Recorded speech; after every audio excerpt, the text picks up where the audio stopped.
Boa tarde, queridos e amigos, grandes amigos da Rádio Catedral.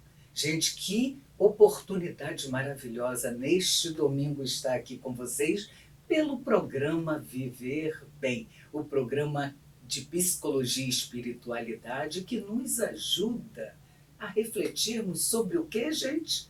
Sobre a vida que a gente tem. Eu, Sônia Nascimento, psicóloga clínica, como todos os domingos, aqui nos estúdios da Rádio Catedral, e à minha direita, uma convidada muito especial que faz parte da equipe do programa, que é a doutora Maria das Graças. Já já ela vai se apresentar, ela já faz parte da equipe aqui do grupo da Arquidiocese do Rio de Janeiro e do grupo do programa Viver Bem.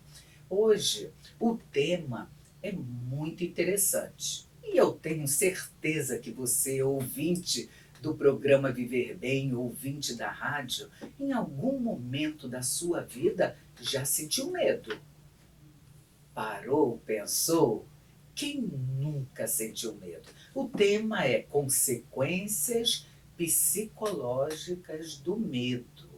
E para abordar este tema, uma especialista, psicóloga clínica, doutora Maria das Graças, da paróquia Nossa Senhora das Mercês, em Ramos. Um abraço a todos os paroquianos e ao pároco também. E eu quero dar a boa tarde, doutora Maria das Graças. Boa tarde, doutora Sônia, tudo bem? Boa tarde, queridos ouvintes da Rádio Catedral. Estamos aqui hoje, eu, Maria das Graças Bessa, psicóloga clínica, que também atua na clínica Viktor Frankl, para conversar um pouquinho com vocês sobre o medo. E o seu CRP, doutora?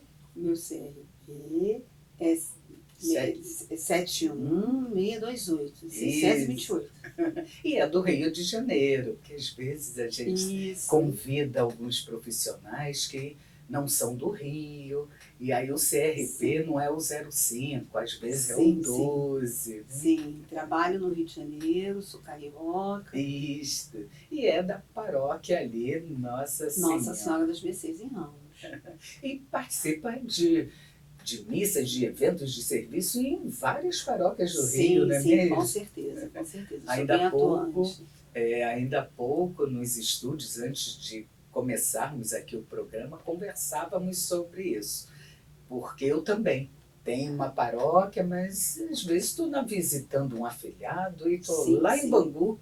Estamos sempre rodando, né? Principalmente aqui dentro do Rio de Janeiro, né? Sempre tem um evento, um encontro, um retiro, alguma coisa assim. Então nós estamos sempre visitando outras paróquias. Na verdade, nós estamos a serviço dessa nossa missão. Com certeza. E eu quero convidar a todos vocês, se tiverem algum tema, algum assunto que tenham interesse, que os psicólogos possam abordar, que entrem em contato com o nosso e-mail viverbem@radiocatedral.com.br. E durante o programa, se tiverem algo que queiram nos perguntar, entre em contato, que a equipe está a posto, gente, para passar as perguntas aqui para os profissionais, doutora Maria das Graças e eu, responderemos dentro do que é científico, do que é da espiritualidade também.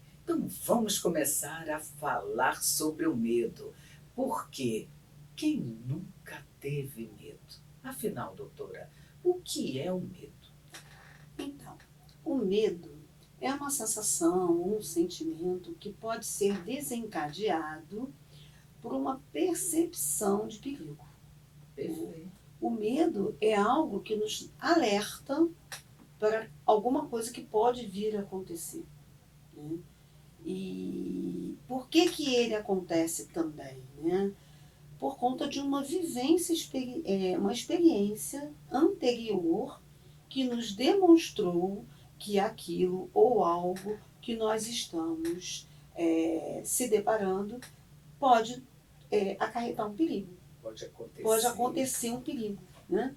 Então, ele é um sentimento, uma sensação de alerta. E também, em algumas ocasiões, pode ser muito desagradável, né? Porque ele gera no nosso organismo uma palpitação, uma aceleração da respiração e que, dependendo da circunstância, pode virar também uma ansiedade, porque está muito próximo da ansiedade. Perfeito. Inclusive nós, né, doutora, dentro dos nossos consultórios, nós esbarramos com diversos casos que, na verdade, o gatilho foi um medo exacerbado. Mas, gente, quando psicólogos falam sobre medo, claro que o medo é algo natural, um sentimento natural. Todos, em algum momento da vida, têm medo. E o medo, como a doutora bem colocou, é uma forma até de proteção. Como assim? Porque protegem o ser humano dos riscos, dos acidentes. Imagina atravessar uma rua, uma avenida Brasil, sem medo. Sim, Então com tem certeza. que ter agora. Existe a questão do eixo. Né? Um medo exacerbado pode se Desencadear uma fobia. tornar fobia, síndrome do pânico. Falaremos Sim. sobre isso, né, aqui mais à frente. Então, o medo é uma resposta, eu diria que é uma resposta natural do organismo. Natural. Porque se somos seres conscientes. Sim, e faz parte da vida. É muito importante que a gente entenda que algumas coisas fazem parte da vida, né? Por exemplo, a alegria, né? Nem todo mundo vai ser o tempo todo alegre. São momentos de alegria, são momentos de tristeza, assim como o medo. Nós não devemos viver o tempo todo com medo. Ele pode ser uma coisa pontual, mas quando está acerbado, né? No caso, virando fobia, a pessoa vive com esse medo constante. E a gente precisa entender como lidar com o medo. Entendo. Chegou uma pergunta aqui pela produção, doutora, bem interessante. Por que algumas pessoas sentem medo e outras pessoas são tão corajosas? Eu não Muito sei. boa pergunta, né? Muito boa pergunta. Quando a gente fala de coragem, né? Dependendo das circunstâncias, porque é importante a gente entender, pessoas, por exemplo, têm medo de barata, outras pessoas não têm, entendeu? Então a gente pode chamar quem não tem medo de barata, por exemplo, como pessoas corajosas, né? A gente tem que entender como é que funciona isso, né? Por quê? Outras pessoas têm fobia de barata. Eu estou dando esses exemplos até para poder a gente entender, né? Claro. Agora há pouco tempo eu vi uma cena que tinha uma barata passando no chão e uma criança de 2 anos correu para bater o pé em cima da barata para matar a barata. Ela não tinha, estava demonstrando que não tinha medo, né? Porque ela não viveu nenhuma experiência anterior que dissesse para ela que a barata era algo que desse medo a ela. Já uma outra pessoa, um adulto que estava do lado, correu. Enquanto ela correu para matar, o outro correu. Então, como que a gente entende isso? Aquele adulto já teve uma experiência anterior com relação à barata que desencadeou um medo ou uma fobia de barata, né? Que isso é uma coisa natural que acontece, né? E eu estou dando esse exemplo para a gente poder entender como ocorre a situação no medo nas pessoas, né? Porque se a gente também não entende como ocorre, a gente não vai saber como lidar, né? E é um exemplo simples, estou falando de barata, mas existem pessoas que têm medo de outras coisas. Por exemplo, tem gente que sai naturalmente na rua e não tem medo dos perigos que nós estamos vivenciando hoje, Questão da violência. da questão da violência na rua. Mas já tem outras pessoas que, por exemplo, ficam o tempo todo vendo televisão, só notícia ruim, essas coisas todas, e vão desencadeando aquele medo de sair na rua, e é um medo que paralisa. E é isso que nos chama um sinal de alerta. Quando o medo paralisa, né, é que a gente tem que começar a pensar que talvez seja a hora de buscar uma orientação ou uma ajuda de um profissional para nos ajudar a lidar com esse medo, né? Então, na realidade, quando nós dizemos que tem pessoas corajosas, pode ser que essa coragem esteja ligada ao fato dessa pessoa saber lidar com o medo e controlar o manejo do medo para ela. E existem outras pessoas que não têm esse controle e não sabem manejar o medo na sua vida, entendeu? Então é importante a gente pensar também sobre isso. É verdade. A doutora Maria das Graças trouxe algo que nós chamamos da dimensão social. O que é a dimensão social? São as influências que recebemos. Todo ser humano recebe uma influência do meio ambiente que vive, sejam das pessoas, sejam das notícias televisivas, das radiofônicas. Então, todos nós somos seres influenciáveis que podem nos levar a desencadear um sentimento de medo. Ou seja, nós estamos falando de influência e também a pergunta é por que algumas sentem medo e outras são tão corajosas? Fato que a doutora bem colocou, a questão da experiência. Imagina um evento traumático, um assalto. Naquele lugar que a gente passa, já vamos ficar em sinal de alerta, Sim. Porque o evento traumático nos marcou psiquicamente. E algumas pessoas, doutora Sônia, acabam não passando em determinados lugares. Por quê? Porque quando passa naqueles lugares onde, por exemplo, sofreu assalto ou sofreu um acidente também, né? Automaticamente vai se reportar ao dia do acidente ou ao dia do assalto e vai vir aquela situação, aquela sensação no organismo que sentiu naquele momento, que foi um medo pavorante, porque aí entra também a palavra pavor, né? Sim. E o que acontece? A pessoa começa a fazer um comportamento de evitação, para ela se prevenir, para que essa sensação não retorne ao organismo dela, porque foi uma sensação muito ruim e desagradável, ela passa a evitar aqueles lugares, né? E aí é hora da gente começar a se preocupar. Por quê? Porque o medo, ele pode nos paralisar. E nós precisamos ter muito cuidado com o medo que paralisa. Porque senão nós acabamos deixando de fazer tudo que a gente faz no dia a dia, vamos automaticamente, deixa uma coisinha aqui, deixa uma coisinha ali, e quando nós vamos ver, a nossa rotina está completamente modificada por conta da evitação de fazer várias coisas por conta do medo. É verdade. E quais, doutora Maria das Graças, as consequências do medo? A gente está falando que o medo pode proteger, mas o medo, vamos chamar de um medo patológico, gente, que sim. Um conceito que trabalhamos na clínica, nós psicólogos. O medo patológico, ele pode levar a pessoa a um adoecimento psíquico.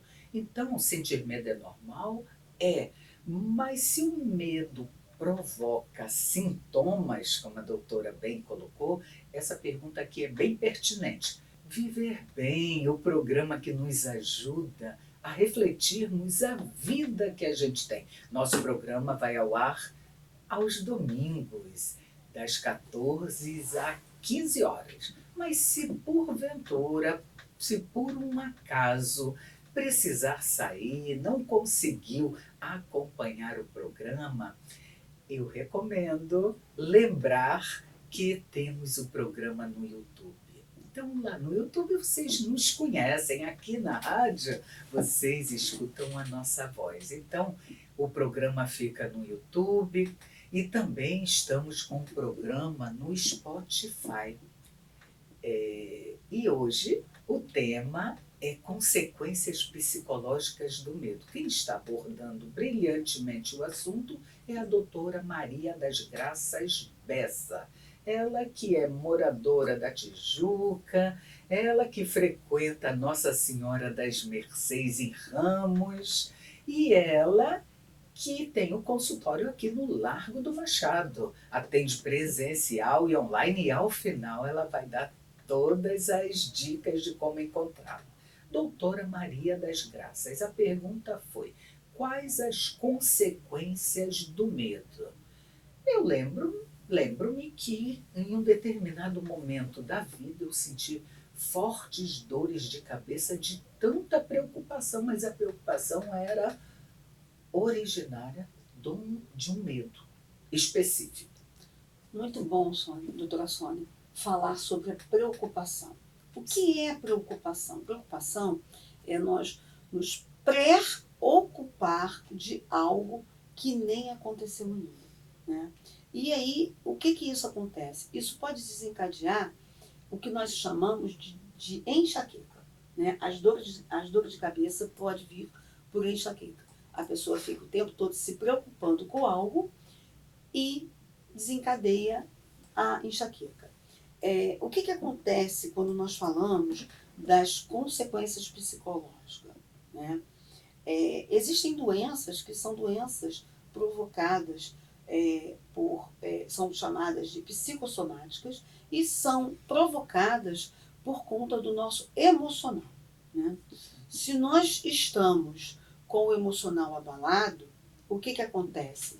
Nós podemos desencadear algumas doenças como dor de cabeça, dor na coluna e diarreia, ou prisão de ventre, né? Várias doenças, né?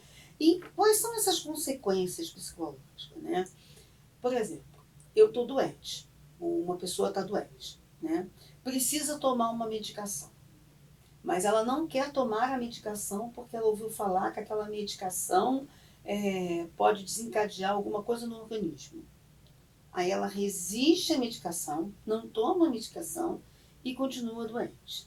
Se a medicação vai curar ela, né, então ela precisa tomar essa medicação. Então, quando nós chamamos de consequências psicológicas do medo, é quando esse medo é intenso e nos paralisa e evita que uma pessoa possa fazer alguma coisa que vai ajudar ela a melhorar, porque na cabeça dela, ela acha que aquela medicação vai fazer mal a ela, por exemplo. Então, nós precisamos entender que o medo, ele, quando nos paralisa, ele traz uma consequência psicológica muito complicada. Então, o que a gente tem que fazer? Procurar orientação médica, procurar orientação psicológica, para saber lidar com esse medo e entender o manejo do medo. Se é um medo de sair, por exemplo, eu tenho que começar a ir saindo devagarzinho, para eu voltar a me acostumar com a saída, para entender que aquela saída que eu fiz pouquinho tempo, não aconteceu nada. Porque nós precisamos entender que não podemos nos paralisar. Verdade. A doutora, quando fala não podemos nos paralisar, me traz, como psicóloga, claro, o olhar de o medo não pode nos incapacitar. O medo incapacitante é aquele que deve mobilizar a liberdade, a responsabilidade desta pessoa, buscar orientação profissional, ajuda psicológica. Então, o que a doutora está bem colocando, e eu ratifico, nós como psicólogas, né, que o medo, ele provoca sintomas psicológicos, que é o que nós estamos falando, mas também provoca sintomas físicos, enxaqueca, gastrite, essas doenças, as patologias, mas também, gente, fiquem atentos, sudorese,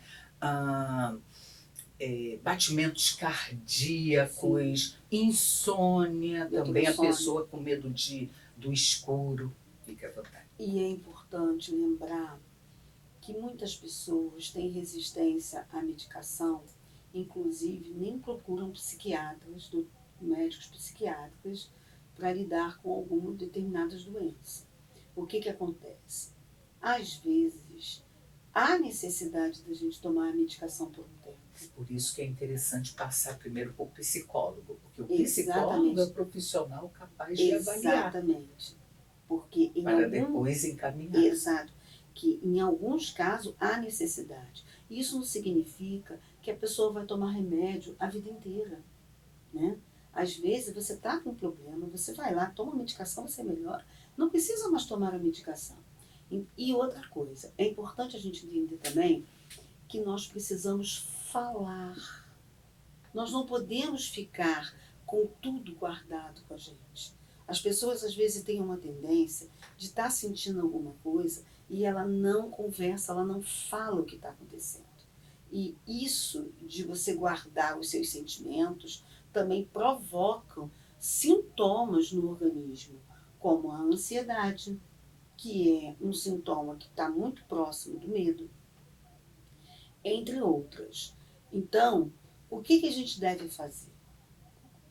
Existem pessoas, por exemplo, que têm essas doenças psicossomáticas, né, que vão e começam a fazer a terapia, o tratamento psicológico, e nem são encaminhadas para o psicólogo. Só pelo fato de ir ao consultório e começar a fazer as sessões psicológicas e falar o que está sentindo, se ouvir, se conhecer, elas já diminuem esses sintomas e não há necessidade de ir para o psiquiatra.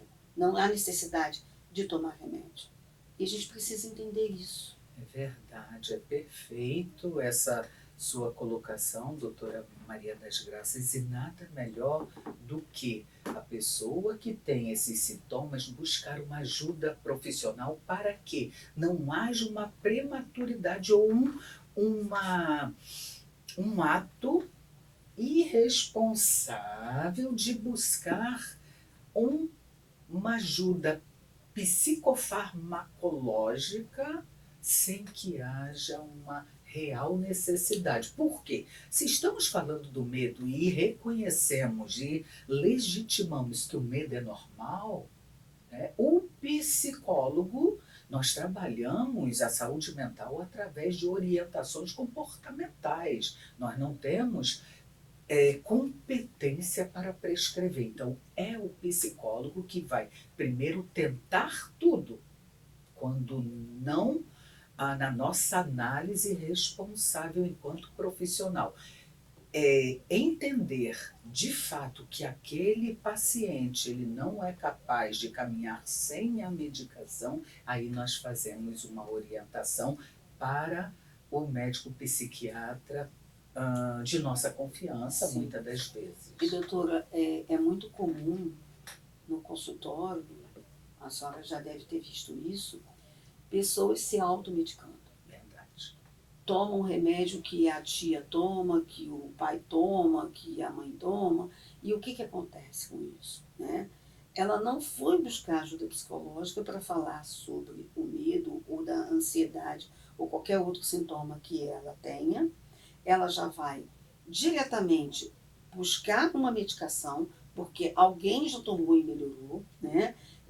Eu, inclusive, eu sei de pessoas que tomam medicações, vamos dizer assim, controlada, sem orientação médica. E certo. Buscando resolver o seu problema para não ir na terapia, para não fazer terapia, né?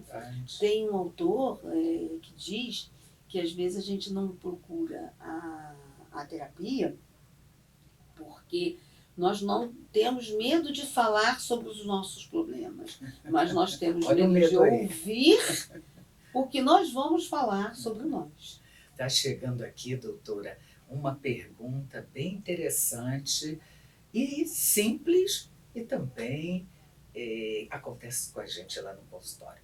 Quais os medos que mais pessoas levam para... Ou seja, vou reformular. Quais os medos que mais levam pacientes a procurarem um psicólogo? Bom, a gente tem um catálogo, né? Pois é, existem vários medos que levam a pessoa a procurar um psicólogo, né? O próprio medo da morte. É um dos É o principais medos que levam as pessoas a procurar ajuda psicológica. Principalmente quando a pessoa é idosa. A pessoa tem medo de morrer. E aí o que acontece? A morte é algo natural da vida. Né? Nós precisamos saber que nós nascemos e nós vamos morrer. Só que se a gente passar a vida inteira só pensando na morte, nós não vivemos. Porque a gente vive o tempo todo se preocupando com algo que vai acontecer só no final da vida. Então, percebo... Isso é um dos medos que são levados para o consultório.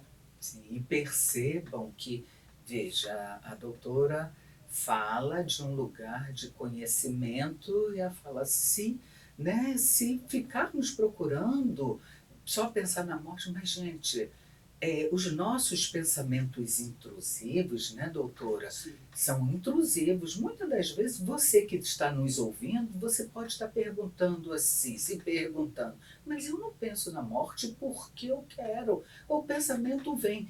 Então, isso é um sinal de que você pode procurar, não vou usar deve, né? Mas pode buscar ajuda de profissional que vai lhe orientar o como desconstruir este pensamento intrusivo.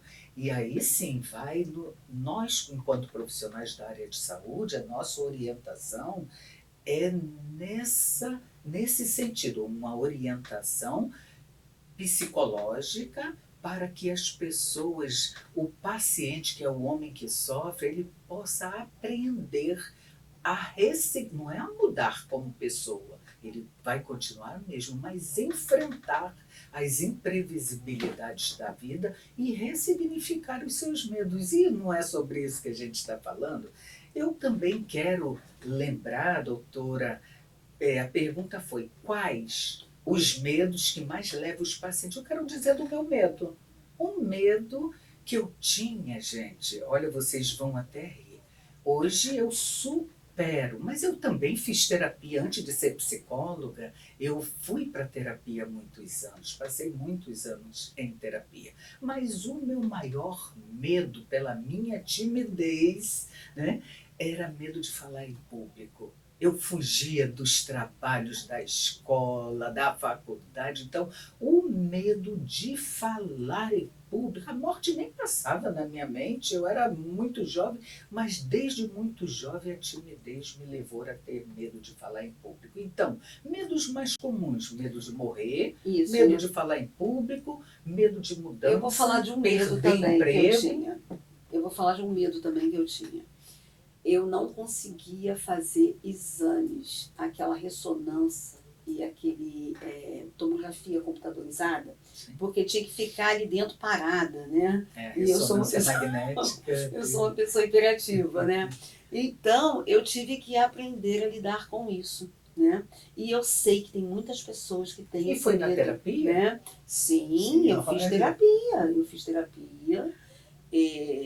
E comecei a conversar com a terapeuta sobre esse medo meu, né? Comecei a falar sobre isso. Comecei a imaginar que tem outras coisas piores do que ficar 20 minutos, 15 minutos dentro de um aparelho fazendo um exame. E aos poucos eu fui perdendo aquele medo de fazer o exame. Certo. Que na realidade é uma coisa tão rápida, né? Mas tem pessoas que são hiperativas que têm essa dificuldade de ficar dentro da máquina ali para fazer o exame, até porque tem aquele barulhinho chato, né? Essa coisa toda, né? Mas eu fui levando para terapia, fui trabalhando e eu perdi esse medo e hoje eu faço o exame sem o medo que eu tinha antes. Eu venci. Outras pessoas têm medo de elevador, porque às vezes a pessoa pode ficar presa dentro do elevador, né? Então, por exemplo, é aconselhado, quando está chovendo, trovejando, relampejando, que pode faltar luz, não andar de elevador, subir de escada. Então, tem coisas que a gente pode fazer no dia a dia para ir lidando com esses medos. Um outro medo que aparece muito no consultório é o medo de sair na rua por conta da violência, que nós já falamos anteriormente sobre isso, né? Nós moramos numa cidade onde a violência é algo constante o tempo todo, em qualquer lugar da cidade, né? E aí as pessoas vão acabando ficando com medo de sair na rua, né?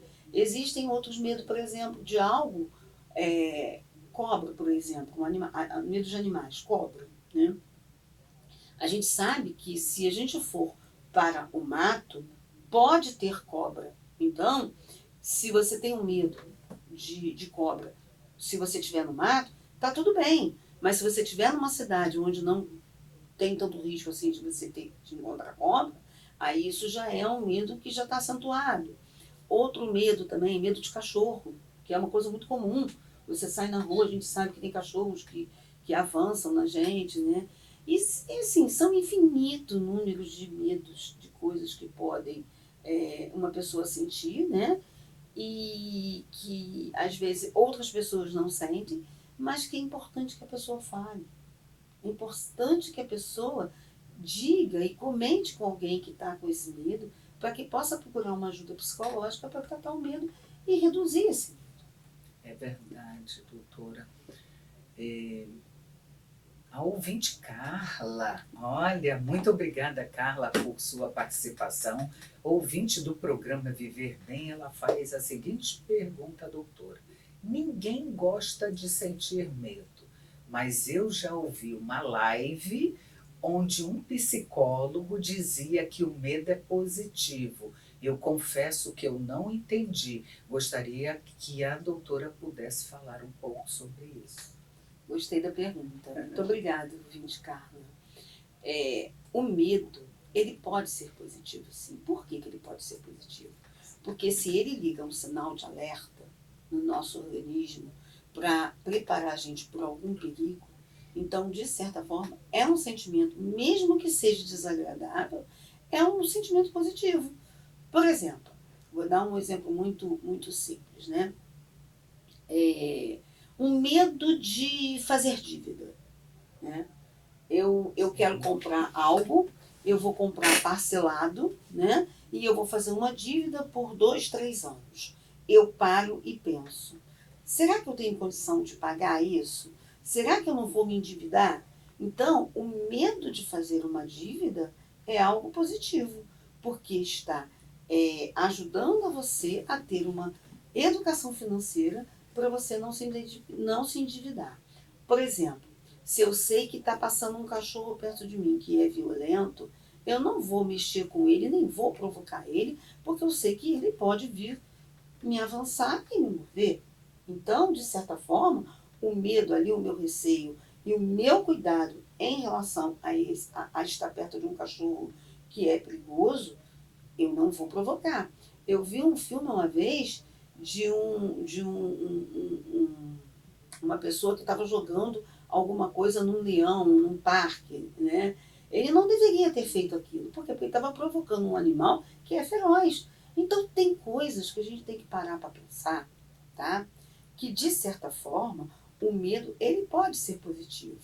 Por exemplo, se eu sei que tem um lugar que é violento, que tem assalto todos os dias, principalmente à noite, se eu evitar aquele lugar à noite, porque eu sei que tem assalto, eu estou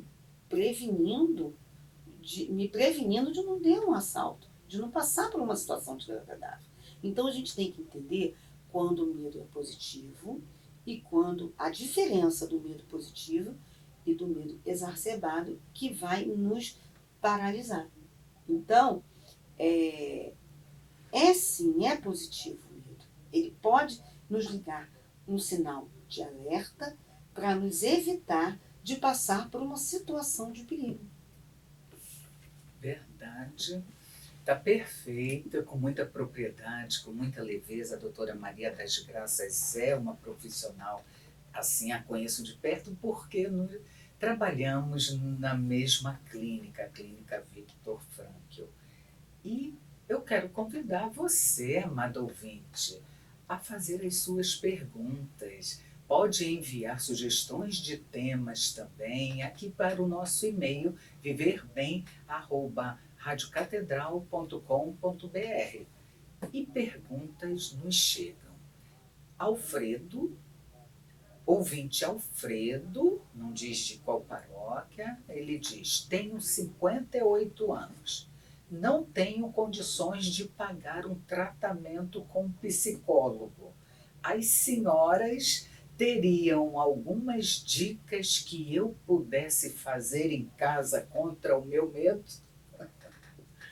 Gente, é muito bom. Olha como é maravilhoso esse programa aos domingos, em que vocês colaboram e são autênticos. Eu quero agradecer ao ouvinte Alfredo, que é tão autêntico. É muito importante isso para nós, porque ninguém vai ficar sem resposta. Nós damos, inclusive, Alfredo, algumas. Talvez o ouvinte não saiba, alguns ouvintes não saibam que algumas paróquias têm um serviço de atendimento psicológico gratuito. Algumas paróquias, mas precisa ir lá saber na secretaria.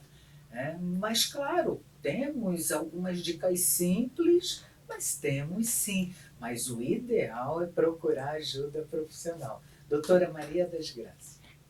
Então, ouvinte Alfredo, né? Muito boa pergunta, né? Porque algumas pessoas, elas não fazem tratamento psicológico porque realmente elas não têm condição de pagar e nós entendemos essa situação. Mas hoje em dia, antigamente não, mas hoje em dia, existem vários lugares que prestam atendimento social. Na nossa clínica, lá onde nós trabalhamos, também é uma clínica de atendimento social. Né? Algumas paróquias desenvolvem trabalhos de prestação de serviço psicológico com preço social e até mesmo de graça. Né? Hoje em dia, os planos de saúde também oferecem tratamento psicológico. Então, a ajuda psicológica, hoje ela vem de diversas formas, né? Outra coisa, às vezes o ser humano ele gasta dinheiro com besteira. Eu sempre falo muito isso no consultório, né? Às vezes, no final de semana a gente gasta dinheiro com coisas que não são tão necessárias, né? E nós não conseguimos organizar para pagar um atendimento psicológico, até que seja social e com preço reduzido, porque isso acontece. Bom, o ouvinte Alfredo pediu algumas coisas que a gente pode fazer em casa. Né? A ansiedade, por exemplo, é um dos maiores sintomas que todos os seres humanos lidam hoje no dia a dia. Né? Que é a palpitação do coração, a respiração acelerada. Tudo isso são sintomas da ansiedade. Né? Trabalhar a respiração, ou seja, trabalhar que essa respiração seja uma respiração mais completa, ou seja, uma respiração que venha ao abdômen e que não venha só no pulmão, isso é uma forma de você diminuir os sintomas da ansiedade. Né? Fazer meditações diárias também é um sintoma bom que dá para trabalhar com ansiedade. Fazer atividade física, ou seja, uma atividade física muito boa, que qualquer ser humano pode fazer e que não precisa gastar dinheiro, que é a caminhada, né? Também diminui sintomas de ansiedade ou até de medo também. Então, o que a gente precisa pensar, tá? É que o primeiro recurso para trabalhar com medo é o atendimento psicológico. Isso aí não dá para a gente tirar, dizer que não é o real, que não é o necessário. Precisa do atendimento psicológico, porque a gente não sabe qual é a intensidade desse medo na vida da pessoa. O atendimento psicológico, eu já falei, tem serviços gratuitos. Então, falar sobre o seu medo é o primeiro passo. E buscar ajuda é o segundo passo. Espero que eu tenha ajudado não só o ouvinte Alfredo, como a todos os ouvintes que podem estar passando pela mesma questão que o ouvinte Alfredo. É verdade, foi perfeito. Eu concordo, gênero, número e grau com a doutora, mas quero complementar dizendo, ampliando um pouco mais essa brilhante resposta, dizendo que sabemos nós psicólogos que nós temos um órgão que nos dota de sentido, a consciência. Deus formou o homem e o capacitou com consciência. Consciência, temos liberdade, temos responsabilidade. Então, se percebe que está com medo, não tem condições financeira de arcar com um tratamento, está buscando, e aí eu parabenizo de alguma forma, porque o nosso ouvinte está buscando alguma dica. Então, o que podemos fazer? Sim, a questão da ansiedade, mas a nossa consciência, a nossa fé, claro que eu não estou invalidando a questão do medo, porque se for um medo de sair de casa, quanto mais não buscar ajuda profissional, esse medo pode ser crescente e se transformar numa síndrome do pânico.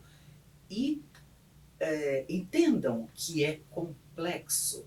Então, pode começar a ter a consciência de cobrar atitudes em doses homeopáticas. A doutora falou de caminhada. Então, vamos chamar um amigo, a esposa. Eu não sei se o Alfredo é casado, mas estou inferindo que sim. A filha, enfim. O cachorro, mas vou dar uma caminhada, sair de casa só na calçada. Então, não se exija tanto, mas não pare, nunca desista de você. E aí eu quero lembrar algo. A coragem não é ausência de medo, é ir com medo e tudo, Alfredo. E, claro, fora isso, não conseguiu, entre em contato com o programa Viver Bem, que a gente vai ter a alegria de recebê-lo na Clínica Viktor Frankl, claro, para dar algumas orientações. Vamos, e a doutora só para lembrar, só para finalizar, é importante também lembrar a todos os ouvintes que quando nós fazemos um tratamento psicológico, nós aprendemos duas coisas muito importantes na vida do ser humano, que é o autoconhecimento e o autocuidado. É muito comum na clínica, quando nós recebemos algum paciente e nós perguntamos e pedimos para que ele fale dele, ele tem dificuldade de falar, a pessoa tem dificuldade de falar de si. Ela fala muito bem de todas as pessoas com quem ela lida, com quem ela conhece ou com quem ela convive, não só em casa como no trabalho, mas ela tem muita dificuldade de falar sobre ela. Por quê? Porque ela não se conhece. E é justamente na psicoterapia que nós aprendemos a nos conhecer e aprendemos o autocuidado. Boa tarde, queridos ouvintes, mais um programa Viver Bem. Esse, no terceiro bloco, nós estamos abordando o tema consequências psicológicas do medo. Todo mundo tem medo. Tem violência, tem as influências, tem os acontecimentos traumáticos nas nossas vidas, não é mesmo? Então, o medo atravessa a vida do ser humano desde quando ele nasce. Então, se é desde quando ele nasce, que tal falarmos sobre os medos infantis? Doutora Maria das Graças, medo na infância, o que é mais comum? Eu estou fazendo até essa pergunta, gente. Eu não sou especialista em atendimento infantil. Eu atendo até jovens, adolescentes, mas infantil não. Então, a infância, ela tem uma fase que nós sabemos que ela nasceu, já é infância. Aí essa é a primeira fase. Estudamos muito as fases na academia, na universidade. Então, doutora, vamos falar um pouco dos medos infantis? Vamos sim. Então, se nós estamos falando de bebê, né, o bebê tem muito medo da queda, tem medo de cair, ele pode ter medo de se afogar na banheira, né? Ele se sente, quando ele não sente que ele está sendo abraçado, que ele está sendo conduzido pelo colo, né, aconchegado, ele tem medo de ficar sozinho, né? É muito comum, às vezes, uma criança ficar chorando muito quando está longe da mãe, né? Ou ficar tensa, agitada quando está longe da mãe. E quando a mãe chega, ela chora, ela fica chorando, né? Aí a gente fica pensando assim, ué, mas por que a criança está chorando e a mãe chegou ou o pai chegou, né? Mas assim, vamos imaginar que ela ficou o dia inteiro tensa, preocupada com a ausência do pai e da mãe. Quando um dos dois chegam, obviamente ela vai chorar, porque ela tem que botar para fora aquela tensão que ela ficou o tempo todo por conta da ausência do pai ou da mãe. Né? Isso nós estamos falando de bebê. Né? E vamos falar um pouquinho sobre a criança um pouco maior. Né? Quando a criança vai para a escola, por exemplo, é muito comum as crianças terem medo dos testes, das provas, e ficam tensas, agitadas, e algumas desenvolvem inclusive ansiedade por conta do medo do teste ou da prova, né? E nós precisamos saber lidar com isso. Por quê? Porque quando uma criança ela é testada através dos testes ou da prova, ela precisa demonstrar que o que ela estudou, ela sabe. E isso causa uma tensão. Mais um pouquinho adiante, né? Quando a criança cresce mais um pouco, né?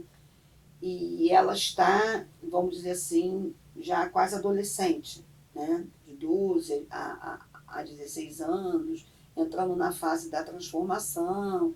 Então, é muito comum também desenvolver alguns medos. Tipo, existe uma preocupação com a selfie, com o rosto.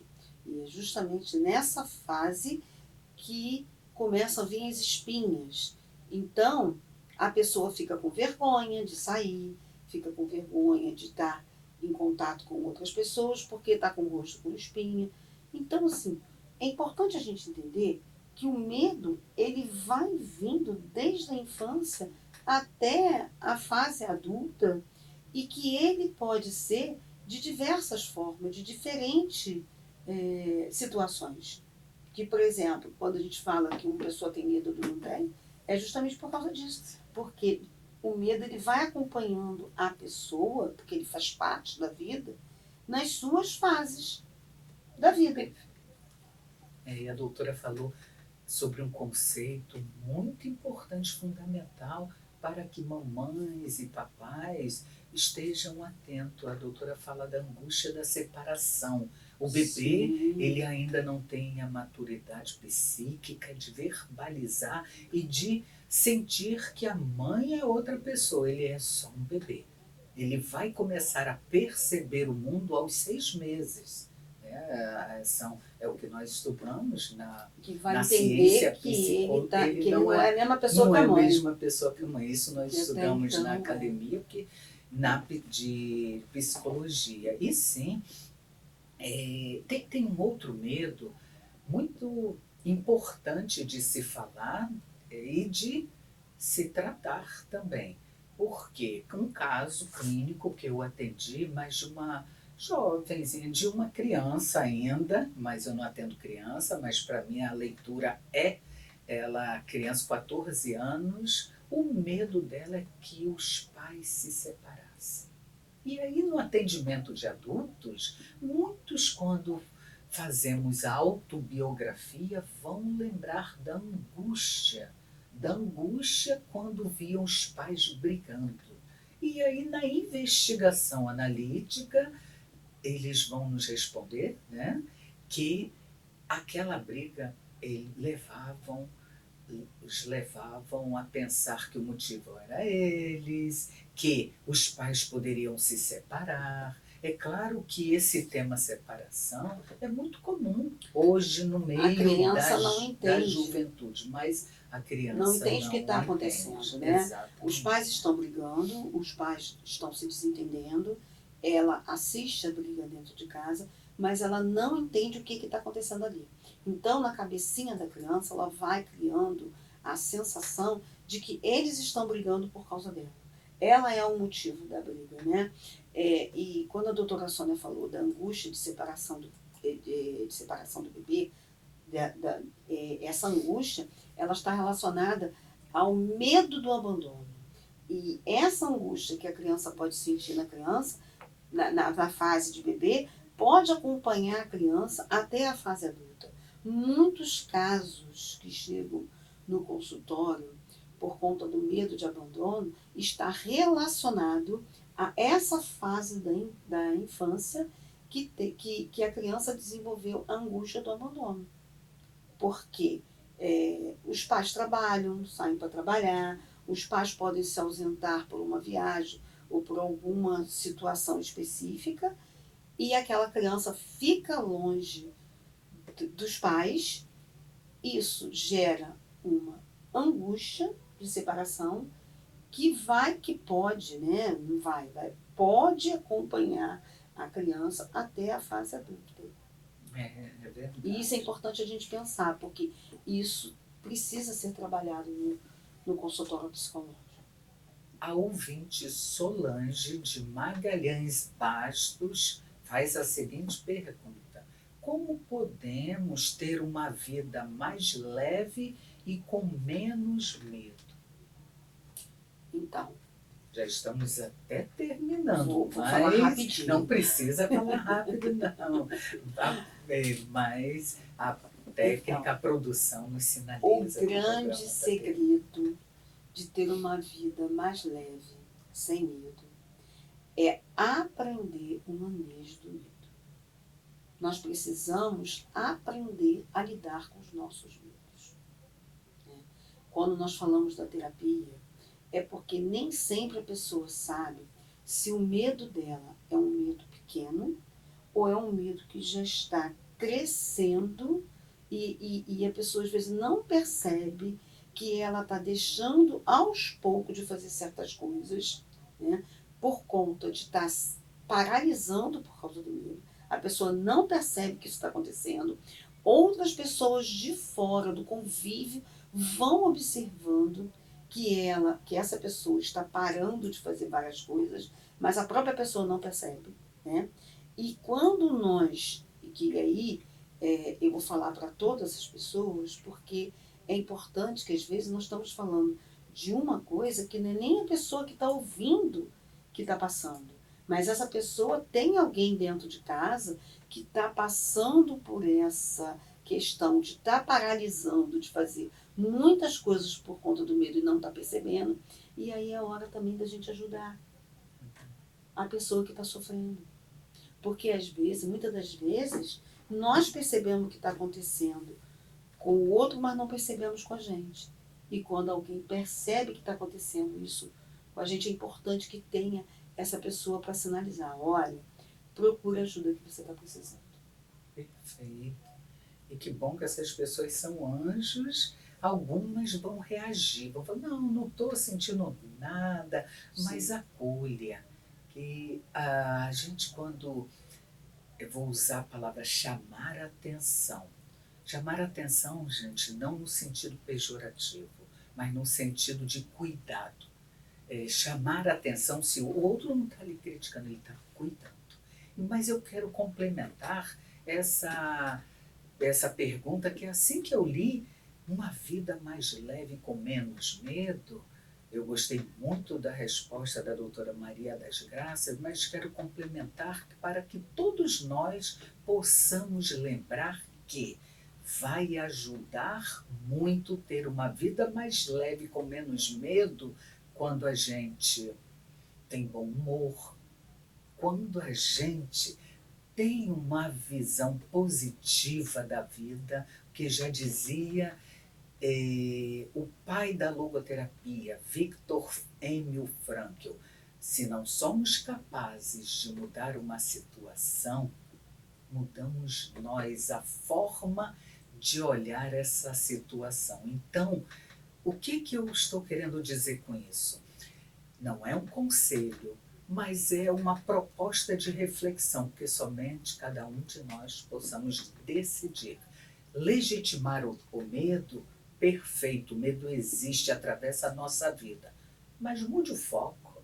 olhe de forma mais positiva. Acordar, estou com medo, mas estou viva. Então, legitimar o que é essencial.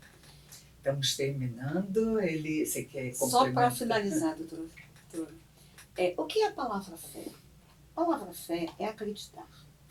Né? Tirando um pouquinho o sentido religioso, né, da palavra fé, focando no acreditar, as coisas que eu vou fazer na vida eu preciso acreditar.